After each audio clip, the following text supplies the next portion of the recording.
All right, this training is all about trade show, expo. If you get an opportunity to do a trade show, whether it be 1 day, 2 day, 3 day, of course, they're all slightly different, or whether you just have a vendor table at an event or whatever that looks like.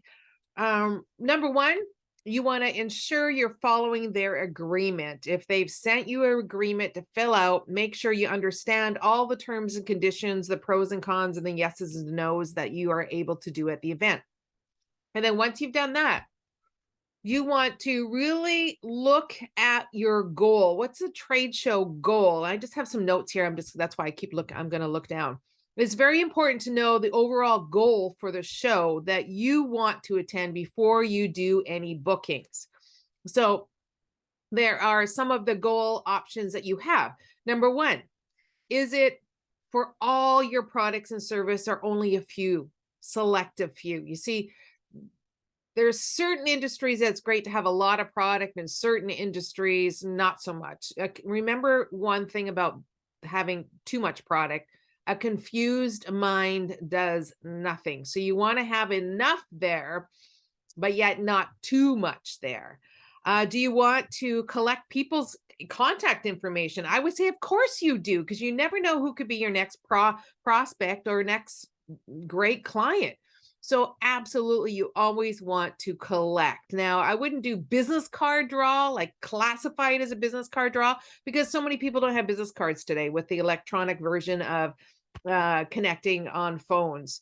So, but you definitely want to. And if you do that, I would suggest have draw cards, and as well as use what do you call those, clipboards, so people can write on those, so that they're not taking up the space on a table that you have if somebody else is behind them and wants to ask you a question. By them having the clipboard, they can actually just stand where they are and not have to use the table. So that's an idea. When I used to do trade shows, I would take like 3 different clipboards so that 3 people could be filling out a form at the same time. So keep that in mind. Do you plan on selling your products or service at there? And if you do you have a method of payment or any registration forms that you need them to fill out? You see, if somebody is interested, let's say you're I don't know, deciding to do sell a workshop that you're doing, having them sign up then and there at that moment is when they're hot.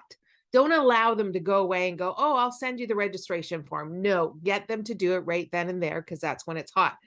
Do you plan on doing a demonstration? Some trade shows allow you to do that, some don't. So again, understand the rules and what you can and what you cannot do. Um, your trade show selection. That's another thing, is really ensuring that you're actually saying yes to the appropriate ones. I'll give you an example. When I first started Resilient Women in Business, I had a lady approach me, oh, you need to have a table there. You need to have a table there. And I thought, oh yeah, why not? It's only $100. Why not? I neglected to ask her who were the people in the audience. It was a women's event, and all I thought was women, not even thinking that majority of them were not even in business. So this is where you got to do your due diligence in the sense of ensuring you are at the right trade shows for who is your client. Okay. I back in the day, I got just too excited and I forgot to make sure that I check who are the people that are attending. Ask the demographics of the people that are attending, because you don't want to waste your money or waste your time. You want to make sure you're where your target market is hanging out. So ensure you know all the details before signing an agreement or making a deposit on a trade show or bridal show or any kind of shows that are out there. You want to know things like this: how many expected attendants are they expecting approximately? What is their goal? And what are their demographics? Who's attending? If your avatar or your ideal client is women, and it is a trade show that has women and children and everybody, then keep in mind, if they have 10,000 people that walk through, half of those might be women, and then half of those might be children. So this is where you got to think about, what is the percentage of the people that are attending are actually my avatar. So what is your cost? What is your budget for getting involved in trade shows? What is the length of show so that you know your time and your location? You have to drive, and if you have anybody helping you out at the trade show, you need to know all of these. The history of the show. It's good to know. Have they been around for a long time? Do they actually know what they're doing? Are they organized enough? I remember we years and years ago, we when I say we, was a business academy that we went to this one trade show, and the two gentlemen that ran it, they were totally disorganized. And it was such an eye opener for me because I couldn't believe, yet they'd done it for 7 years and they were so disorganized. So you want to come in as the professional because this is your time and your money. Your most valuable asset is your time, really. Special attractions. Is there any big ticket draws, or is there any celebrities coming to these trade shows that you can maybe take advantage of, that you will be at the same event with your products or service? So what do you need to do to ensure that you get your ROI, return on investment, back? You need to know this. So basically, if you are scheduling the time in your calendar to be there and advertise or anything like that, you need to also schedule the time in your calendar to do the follow-up. That is the critical part of any trade show or any vendor opportunity or any expo, is the follow-up. Most people do not schedule the time to follow up. They get back to the office, and because they've been away from their office for 3 days, now they're behind on other things. You must schedule the follow-up time, because if you don't, chances are you won't do it. Some expos allow you to do a presentation or a demonstration on products and service. Take advantage of those so people can see you. Know what the time to set up by is. That's important to know what a trade show. What time do you have to set up by, and what time do you have to exit out? So make a list of, perhaps keep a list somewhere of the variety of different expos that you know happen around your town or city, or the ones that are that you want them on your wish list, that you do want to participate in them. And make a list so that you know you have it for yourself and your business. There's lots of different events that happen annually or semi-annually, those kind of things, whether you're an artist or whether you're photography. Then there's wedding, bridal shows, all those different types. Now, ensure you know all the details before signing any agreement or making a deposit on the trade show. You want to know the size and the location of the booth. What size of booth do you get? Are you able to review what it looks like? Are you able to see pictures of what it looks like? Most booths you can are basically just a table and a maybe a backdrop, and that's it. Ensure that you understand, if you want carpet, you have to pay for it. So check with them what's all included for your booth. Is do you need to purchase carpet or flooring, or do you need to purchase another table or chair or skirting or drapery or anything like that? Even if you need to be close to water for some demonstrations, are you able to be there? Do you, some events allow, I don't know so much these days, but I know in the olden days, and depending on the organizer, whether they've told attendees that all the vendors get their list, you might have access to their attendee list. Not a lot of them do that anymore. And back in the day they used to, but due to the spam law that came in, not too many do that. Are you able, does the event have what do you call it, gift bags for the attendees? Can you put literature or a sample in there? Remember this, in marketing, throwing a business card in there or something, it's almost better to throw in a testimony or throw something in there that will entice them to connect with you. So keep in mind on what you do when you get all those samples. Do you ever call the vendors? So keep in mind, how are you going to be different? Maybe you want to incorporate a great recipe. People often love recipes. So maybe it's in a recipe that you can gift them with your name, something that they'll keep in mind. I remember hearing one lady quite a few years ago, she went to a trade show, and there was a lady giving away $100. And so she put her name into the draw, And she said, you know, Cheryl, I ended up winning the $100, but now I don't even remember the lady's name. I don't even remember who she was. Like it had said it was $100. It never said anything about who she was.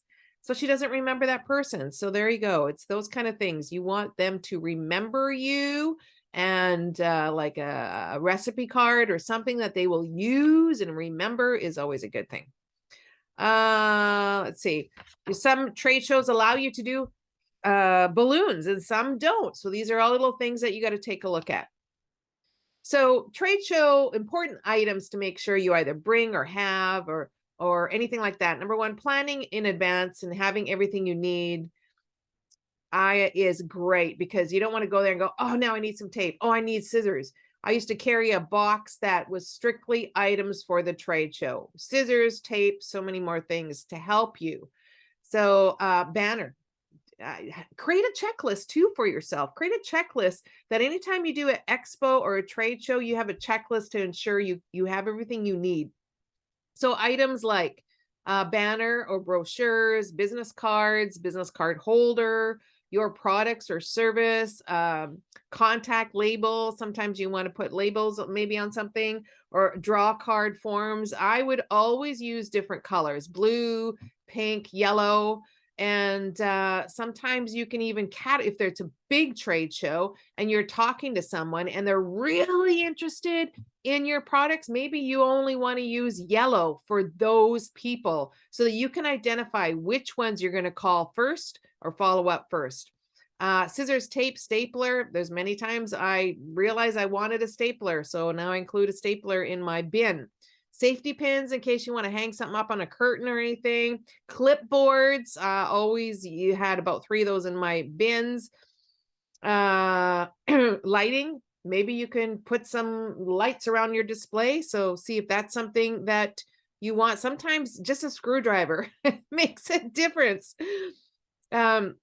Maybe a plate stand for either DVDs, or a plate stand for a picture, or picture frames of pictures. Pictures say 1,000 words.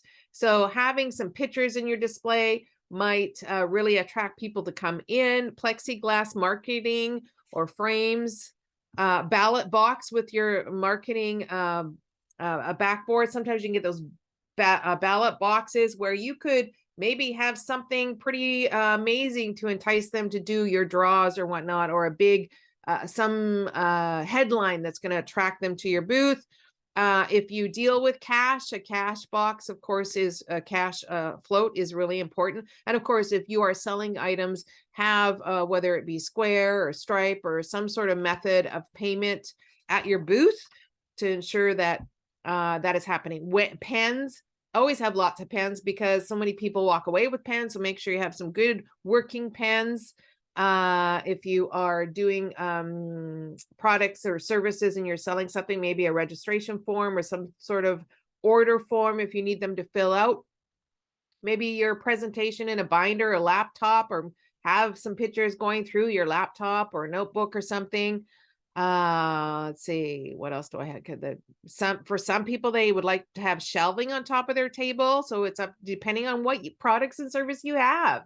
Elevating your display is more attractive to the eye, high in the back and low into the front. So utilize that. Risers, I used to use empty boxes for my risers. So you can be creative. Decorations, maybe your presentation table is not attractive enough.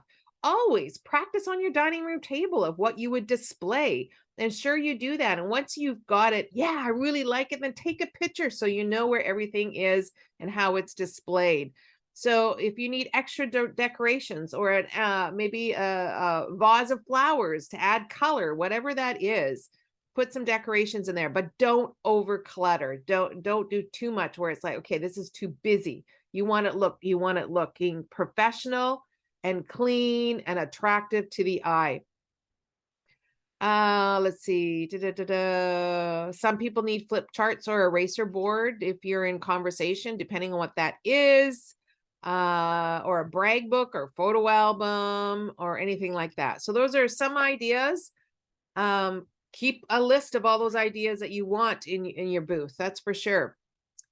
So other things are, well, I already sort of went through all of that with you. So these are just forms I had when I used to train this in a course a long time ago.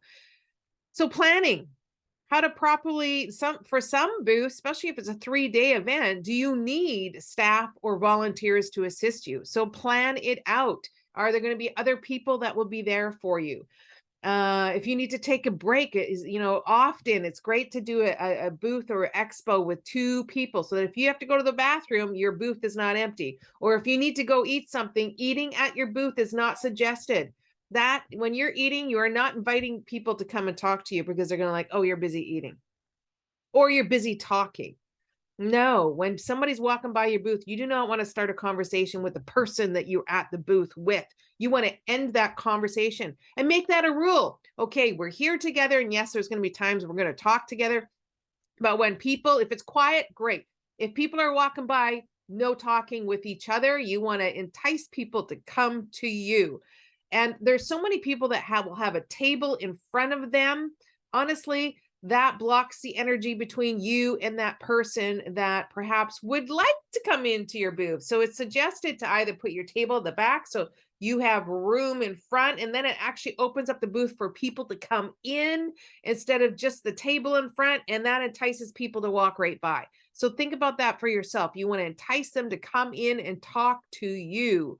I always suggest standing up, not sitting down. Sitting down does not allow anybody, does not allow that energy to come through where they feel invited to talk to you. So think about those kind of things for yourself. Don't need to go. Oh, trade show planning. So this is a great thing that you may want to do depending on how large the trade show is. You may need to plan weeks in advance. So for an example, I'll just go through some things here. Let's say 16 weeks prior, decide on why you are wanting to attend the show as a vendor. What is it going to be in for you? You should always ensure your demographic is there. The only time people say, oh, trade shows don't work for me, that's because you're either hanging out at the wrong trade show or you're not doing your trade show effectively, meaning you might be just sitting behind a table where people will walk right by. It's too easy to walk by people that are sitting down. Research and select the show you want to attend. Do your research. Make sure. I like I said, that one trade show I did with a lot of women that attended a conference, and I never asked who. Were they business owners? Were they not? Did they have an idea, the demographic of age, all those kind of things? I never did ask those questions, even though I knew I should have. I neglected to remember. I got too excited. So get together as a team if there's a few of you doing it together, and make sure you're building this event together to ensure that all your I's are dotted and your T's are crossed.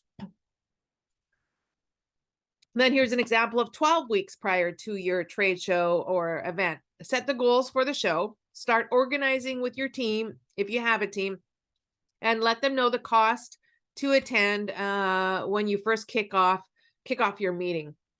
Include all staff who's involved, that's for sure. Whether it's staff or you're collaborating with somebody or you're sharing a table, whatever that is, make sure you are all together and in all the decision making, what's going on. Finalize who is bringing what items. If there's more than one, I would always encourage, if you do trade shows, have a trade show bin so that you've got these basic things in there. 8 weeks out prior, just an example.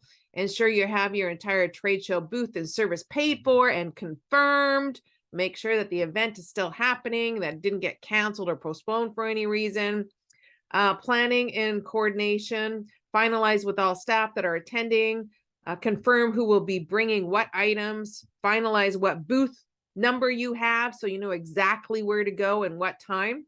4 weeks out, make sure you order all the inventory you need for your booth. In fact, these days I would do that like 6 to 8 weeks out, just due to sometimes things happening ever since, the last few years. Ensure everything is prepared. Things like all brochures, if you want to put stickers on them or whatever that is, make sure that your brochures are not bent. Make sure that all your marketing material is clean without a mess on it. Confirm with perhaps staff, date and times.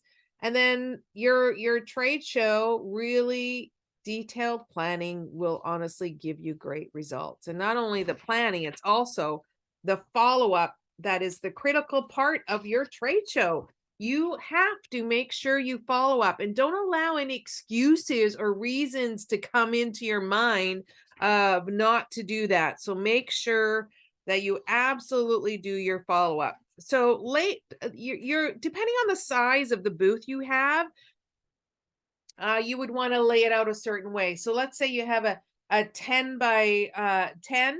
You may want to have some displays at the very back and then on one side. So it's more like an L shape inside the booth so that you've got room for people to come in and look. And if it's say a 10 by 5, same thing. Have your table in the back. Allow more. The more open the booth is, the more inviting it is for people to come in and talk. Because that's the idea. You just don't want people walking by, because people assume so much in their mind in the first 10 seconds. Okay. They might even walk and you're talking to somebody. That's why it's always good to have at least 2 people in a booth. If people are walking by and now you're talking to somebody, people are going to go, oh, too busy. They're hot when they're hot. They're hot. It's the reality. So really think about those things. Drawing people in. You really want to know what you have to offer. What impression are you creating when people walk past your booth, and how are you enticing them to come into your booth? This is so important. You've got to be creative. Think about that. What am I going to do if somebody walks right by? What do I have on my display that would actually entice them to stop? Is it balloons? Is it a beautiful bouquet of flowers? Whatever it is, depending on your industry and your avatar. And if you don't know what an avatar is, that is your ideal client. So you want to absolutely capture them and ensure that, oh, here's a prime example I'm just going to share with you. So last week I had a lady in Abbotsford, British Columbia, that basically we had a meeting in the morning. It was a Resilient Women in Business networking event. And one of the ladies does Epicure, and that is a spice company that is in Canada, actually in Victoria, British Columbia. And so she says, oh, have you all heard of Epicure? All of the women that were in that table said yes. So she said, well, I guess I don't have to really explain. You're all familiar with Epicure, and you know that there's spices and they're great, blah, blah, blah, blah. No, all natural, all that sort of thing. Well, in a later conversation, she brought up, yeah, that's why I love Epicure, because it's a Canadian company. And when she said that, 2 of the ladies at the table said, I didn't realize that it was a Canadian company. And she said, yeah, it's actually very local. They're in Victoria. Okay, you see what happens when we assume. So it's always great to go, how much do you know about this? Because if we say, oh, have you heard of Epicure before? Oh, yeah, I've heard about it. That doesn't mean I really know about it. Just because I heard about something doesn't mean I've experienced it. Have you ever bought an Epicure would be a better question versus have you heard about it before? So it's really, the details are in the kind of questions you are asking people when they are either in your booth or walking by, right? So you can even ask, what kind of spices do you have? What are the most popular spices in your drawer or on your cabinet, whatever that is? So whatever that is, you want to intrigue people to come and see you. If you get to do a presentation, you've got to plan out your presentation and you got to stick to the time. If they give you 15 minutes, 15 minutes it is. And you really want to address your what you know as your prospects' biggest pain. What are they looking for? What do they need? Pain or pleasure, or their biggest true need, their actual true need. There's a difference between needs and true needs. So you want to really dig deep into that to find out. So presentation and planning is, what is your reason, or which is your goal for doing the presentation? You just want to get clear on yourself to fully prepare for a presentation. Will it be an individual demo, or can you involve the general public? Maybe it's more of an engaging thing. Who is the most qualified person to do the demonstration? Maybe you have a partner or someone that you often will collaborate with. What is that? And then on stage, it's how you introduce yourself. Intrigue statements, often you do not have to mention your name because that honestly doesn't matter unless you're McDonald's or Nike. You know what I mean? Everybody knows who they are. But it matters to you, and I get it. But does it really matter to a prospect? See, the biggest thing in marketing today and in business is people need to like, know, and trust you. Because once they got that, they will start asking more questions. They will remember who you are, and they will remember your business name. So keep that in mind. Okay, I want to talk about to you about intrigue statements. So just to keep in mind what intrigue statement is, you want to intrigue people. It's a lot of times, something, not a lot. Sometimes you'll get an opportunity to introduce yourself on stage, perhaps. Maybe it's a certain event, especially some conferences that have them, or mini conferences or things like that. Sometimes they will give vendors an opportunity to introduce themselves. Now, intrigue statement, what an intrigue statement is that it will rise the curiosity or interest by unusual or new or otherwise fascinating, compelling qualities. Intriguing, appeal strongly to, captivate. The plan intrigues me, okay? But I wonder if it works, for an example. To achieve or earn by appealing to another's curiosity. And that's what you want to do. So whatever you say at events will determine your results. And this is even in conversation with people that are attending or going through your booth. The idea of an intrigue statement is to build curiosity so that people will come and talk to you. There are 3 steps in rules, or there are a few steps in rules, basically, that you really understand the power of how these intrigue statements work. You want prospects to turn into clients, correct? Yes, you do. You do. Therefore, you want to create your intrigue statement that will give you results. So that your intrigue statement is not about you. It is not about your ego. It's not about your business name. It's not about what you do. It's not about you. Basically, people don't care what you know until they know you care. So you should be speaking directly to your prospect, directly to them. Your prospect or your client or your avatar needs and wants should be the heart of your intrigue statement. So number 1 rule is you don't have to mention your business name, because at this point it doesn't matter to them. So don't take that negatively. You need to speak to them. All they want to know is what's in it for me. That's all they want to know. You must address that. What's in it for me? What's in it for me to buy your products or service? What's in it for me? How will it change my life? What will it do for me? And honestly, your title or destination does not mean much to a prospect or a potential client. It doesn't. And so many times we feel compelled because those are our awards we've got.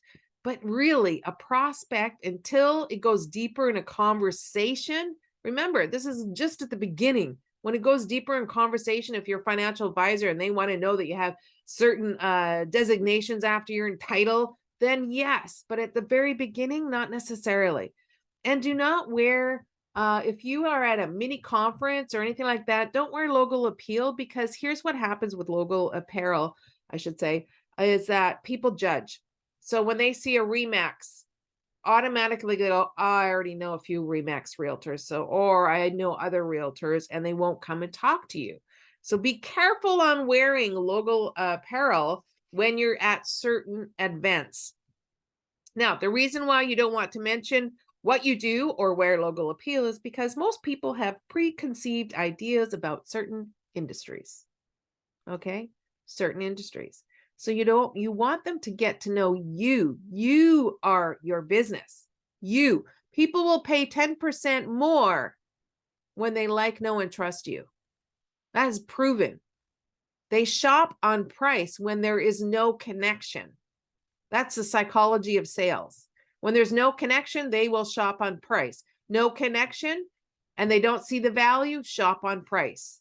When they see the value and there's connection, they will pay more. So meaning, yes, there's always clients for you. Okay. What else do I have here for you that I want? No, that's not majorly.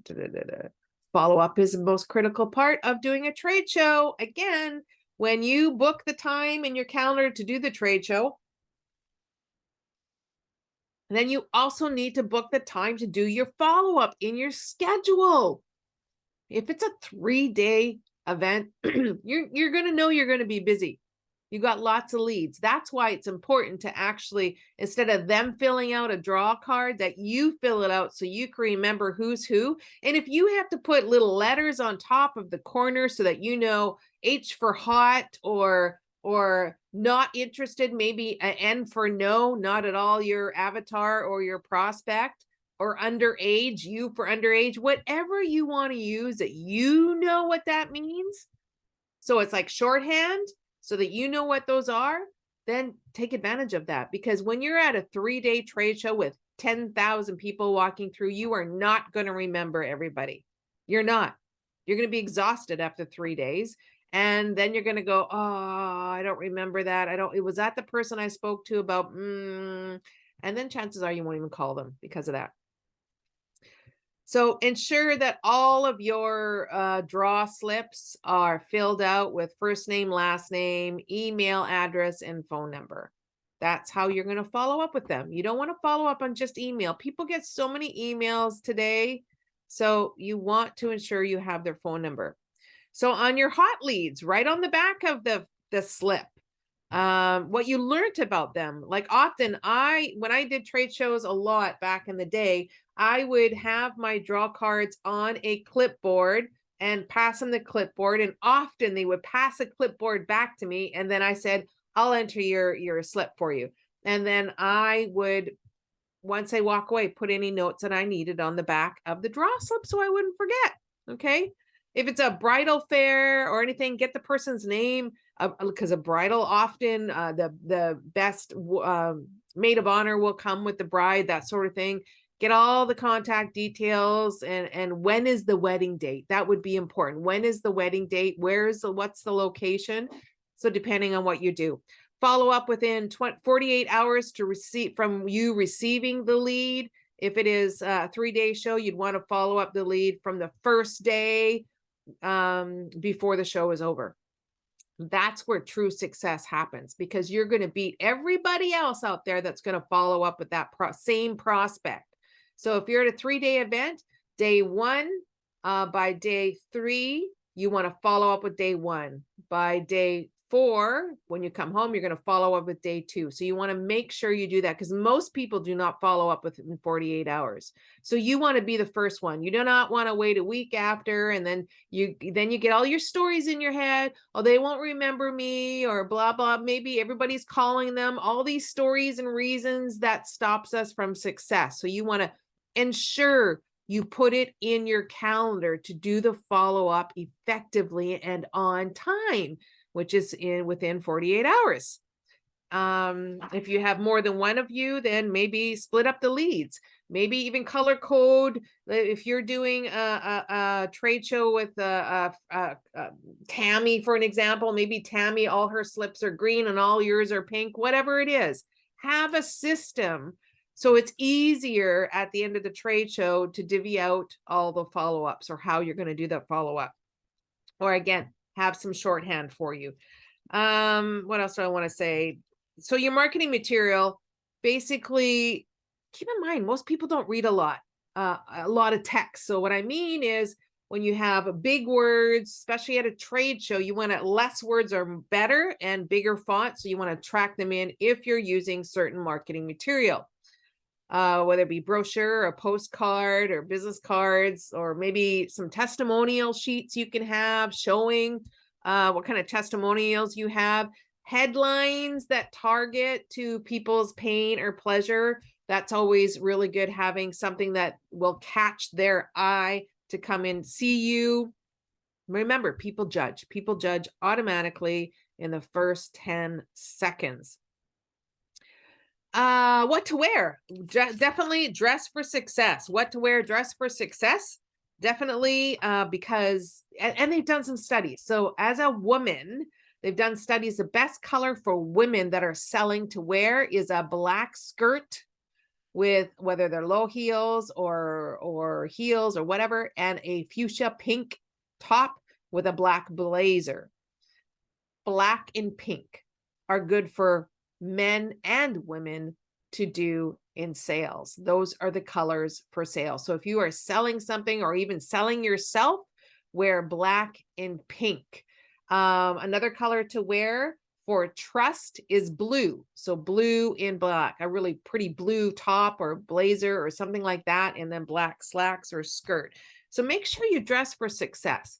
Remember, you're spending your time and your money to do a trade show, and you want to ensure you're doing it effectively, which means intriguing people, which means asking them good quality questions that will help you determine to have a deeper conversation, engage them, not sitting and just eating or drinking. You want to engage them. And that's why it's important to have somebody else there. If you want to go on a quick 15-minute break, or you got to go to the bathroom, or you got to go have a lunch break, it's better to eat away from your booth.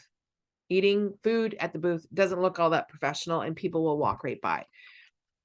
If you do it yourself and you're the only one, maybe have your spouse or somebody come in for like an hour so you can go have a lunch. Whatever that is, just do the best you can. And remember, you're going to be spending time to prepare for your trade show. So you're going to be doing all the things you need to do up front on your trade show. Then you're going to spend the time at the trade show, and then you're going to need to spend the time to do the follow-up. Now, in business, they say the biggest asset, if you want to say, that you will have is your database. So you need to build your database. Now, whether you have names on a spreadsheet, but here's the thing, having names on your computer on a spreadsheet and not communicating with them does not do you any service. There's free CRMs, if you want to call client relationship management, or free like Constant Contact, MailChimp, where you can host all the people's names. Now, I would encourage you that after the trade show, you put everybody in there and you send them a thank you letter for stopping by your trade show. These are the little things that they will remember you by, and maybe give them a tip. Now, if you're a financial advisor, give them a tip. Thank you for coming by. I wanted to give you one of the biggest tips that I often give people, and then educate them. If you are in the cooking industry or spice industry or something like that, then send them a real popular recipe. Okay. If you are in the skincare industry, send them a tip on skincare, or send them a tip on soap, or send them a tip on to not wear makeup when they go to bed, whatever it is, or send them a tip on how to avoid as many wrinkles. Maybe it is their mindset, or maybe it is stress or drinking water, whatever it is. The more you can send them something, and then you want them to see you on a regular basis. And if they unsubscribe, so what? Who cares? They're not your avatar. Look at it that way. Don't take it personal. They're not your avatar if they decide to unsubscribe. And that is okay, because you want quality, not quantity. Quality leads will get you further ahead than the quantity of leads.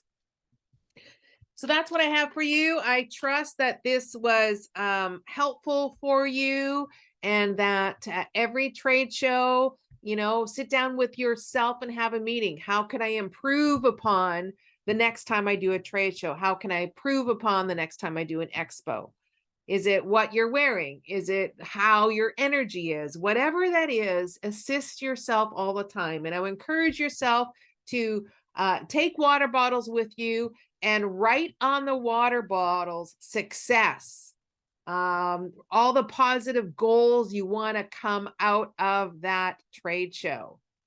And while you're drinking your water, look at those words to remind you that what you want. What is your goal from there? To get how many clients? I want 5 new fantastic clients. Write that on your water bottle, or write them in 3x5 cards that you just want to read them when it's quiet. or record something on your phone and listen to it while you're driving out there. It's your intention. What is your intention for this trade show? Whatever you focus on will expand. So if you're focused on, oh, well, I don't know if this will be all that great, well, then you're not going to get all that great. So it really is in the prep of your mindset and that you are the expert in what you do. So show up as an expert in what you do so that you can attract more clients. Visualize the week before, every day, visualize what your goal is and visualize that it's happening. You take control of your success for your trade show or your expo or your conference that you have a table at, whatever that is. So I trust this was helpful for you and that you've gained some insight on your next trade show or your next vendor opportunity that you are going to have with your business, and constantly look at ways to improve because we all can all the time. Okay, that's what I got for you today. Bye for now.